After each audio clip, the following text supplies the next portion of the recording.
नमस्कार दोस्त, मैं आपको एक कहानी सुनाने जा रहा हूँ जो कि आपको बहुत अच्छा लगेगा। चलिए चालू करते हैं। एक पिता अदालत में दाखिल हुआ ताकि अपने बेटे की शिकायत कोर्ट पर कर सके। जज साहब ने बोला, आपको अपने बेटे से क्या शिकायत है कि आप केस कर रहे हैं? बूढ़े बाप ने बोला कि हम अपने बेटे से उसकी हैसियत के हिसाब से हम उससे खर्च चाहते हैं। जज साहब ने बड़े प्यार से बोलते हैं, वह आपका हक है, आपको मिलना चाहिए, इससे सुनवाई का क्या ज़रूरत है? बाकी आप जैसा चाहें, आपका हक है।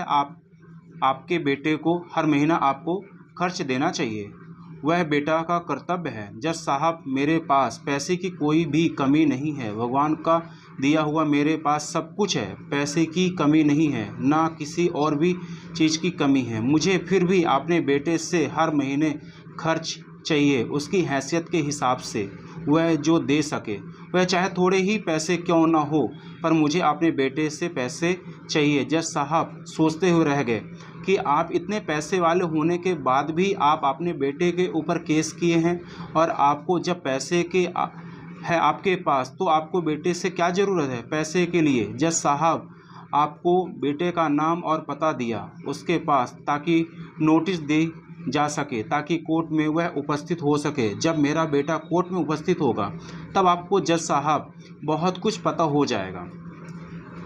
बेटा अदालत में पेश हुआ, तब बेटा देखते ही रह गया। बोला, पिताजी आप मेरे ऊपर केस किए? मैं कभी यह सोच नहीं सकता हूँ। जज साहब बोले, आपके पिताजी आपसे हर महीना खर्च लेना चाहते हैं, और वह हर महीना वह कुछ पैसे क्यों ना हो, पर हर महीना उनको चाहिए बेटा। जज साहब की बात सुनकर आश्चर्यचकित रह गया। बेटे ने जब जज साहब से बोला, मेरे पिताजी पैसे से बहुत अमीर हैं और दिल के भी बहुत अमीर है, पता नहीं उनको ऐसा क्यों किया, मैं नहीं जान सकता, मैं सोचने पर मजबूर हूँ। जज साहब, यह आपके पिताजी की मांग है जो कि आपको देना पड़ेगा, कानून इस पर एक्शन ले सकता है। पिताजी जज साहब से बोले, आप मेरे बेटे से बोलिए कि मेरे को हर महीने वह 300 रुपये देगा, वह हर महीने अपने हाथों से, और वह खुश होकर देगा।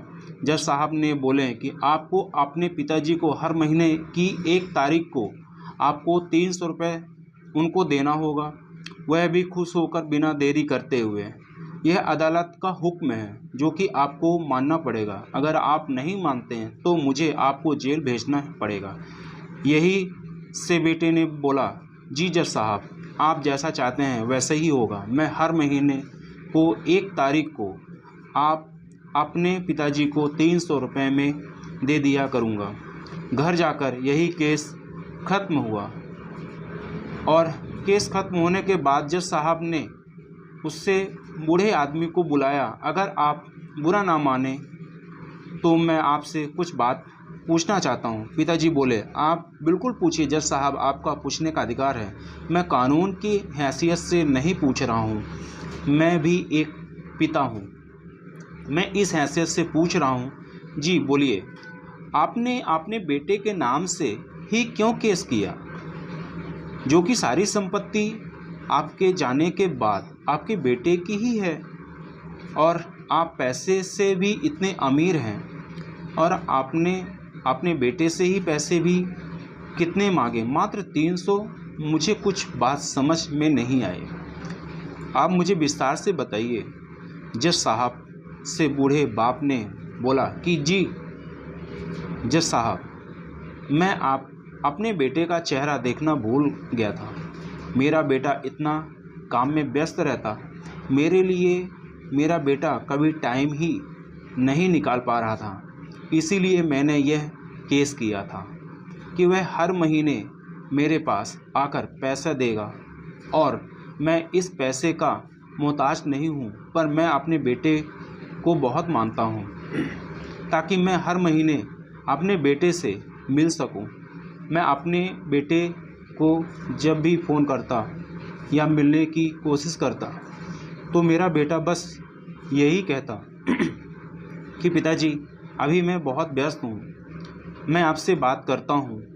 मैं अपने बेटे को देखना भूल गया था, और अपने काम में इतना व्यस्त था कि मेरे लिए कभी उसने टाइम ही नहीं निकाल पाया।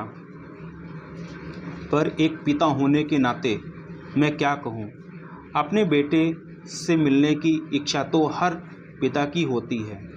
जज साहब, मैंने इसीलिए केस किया था ताकि मेरा बेटा हर महीने मुझसे मिलने आया करेगा और मुझे बात करेगा, मैं अपने बेटे से मिल सकूंगा। इस केस के बहाने मेरा बेटा हर महीने तो मिलेगा। जज साहब ने सुना और जज साहब को सुनने के बाद उनके आंखों में आंसू आ गया।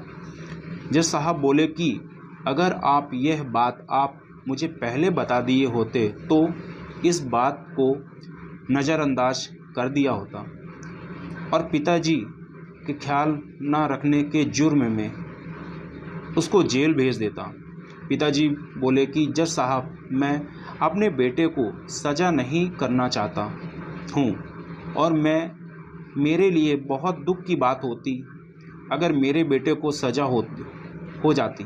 जज साहब, कोई पिता नहीं चाहता कि अपने बेटे को और पिता के वजह से बेटे को कोई भी समस्या आए। दोस्त, माँ बाप को आपके पैसे की कोई ज़रूरत नहीं है, बस आपकी समय की ज़रूरत है।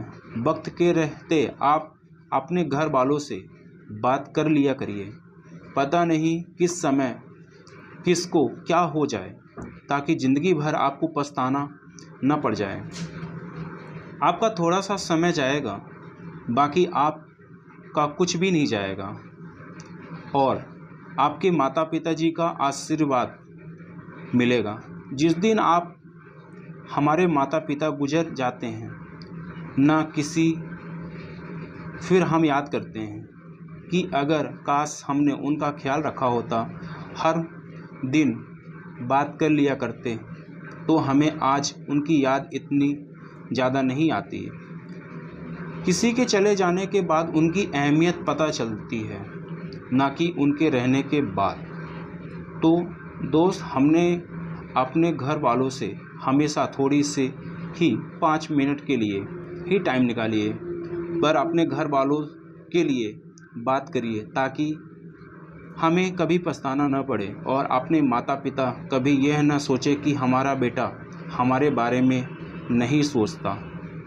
और अच्छे बेटे बनिए, अच्छी बेटी बनिए और अच्छे परिवार में बनकर रहिए, ताकि आपके बच्चे भी आपसे सीखें और आपका भी ख्याल उसी तरह रखें जैसे आप अपने माता पिताजी का रख रहे हैं। हर दिन में आप अपने माँ बाप से बातें करें, आज से ही और अभी से। आज चालू करिए, अभी कुछ भी देरी नहीं हुई है। आप अपने पिताजी के बारे में, माताजी के बारे में और अपने घर परिवार के बारे में सोचना चालू करिए। यह आपको कहानी सुनकर कैसा लगा, आप यहाँ कमेंट बॉक्स में ज़रूर बताइए, क्योंकि कहीं ना कहीं आप भी एक पिता हैं, एक माँ हैं, आपके भी माता पिता हैं और आपके भी बच्चे हैं। अगर आपके बच्चे आपके साथ आपके बारे में नहीं सोचते हैं तो आपको बुरा लगता है, और उसी तरह आपके पिताजी को भी इसी तरह बुरा लगता है। तो प्लीज़ आज से शुरू करें और अच्छा काम करें और आप आगे निरंतर आगे बढ़ते रहिए, यही हमारी शुभकामनाएं हैं। आपको ये हमारी स्टोरी कैसी लगी, हमारे चैनल को लाइक, कमेंट और शेयर करिए। अभी तक सब्सक्राइब नहीं किया, सब्सक्राइब ज़रूर करें ताकि हर नोटिफिकेशन सबसे पहले आपको मिले।